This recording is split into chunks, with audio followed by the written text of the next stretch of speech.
Hey guys, welcome back to Frequently Asked Questions, guys. And in today's video, I'm going to be showing you how to add a QR code to Apple Wallet. So it's really easy and simple. First things first, you want to ensure that the QR code you want to add is actually compatible with Apple Wallet. Typically QR codes for tickets, passes, or loyalty cards will work. So what you want to do, guys, of course, first things first, you want to open up the app or website where your QR code is stored. For example, it might be in an email, a ticketing app, or a browser. You want to look for an option like Add to Apple Wallet or Save to Wallet near the QR code. And then, guys, we just want to tap on it, and your iPhone will automatically open up the Wallet app, okay, the Apple Wallet app.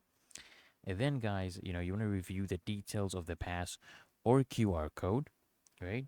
And you just want to tap Add on in the upper right corner to confirm. And once done, guys, okay, your QR code will appear in your wallet ready for use, guys, okay? And if the QR code doesn't have a direct add to wallet option, what you can try doing is you can try using third-party apps like Pass to You Wallet. Okay, let me write it for you guys. Let me write it for you here. Pass to You Wallet, okay?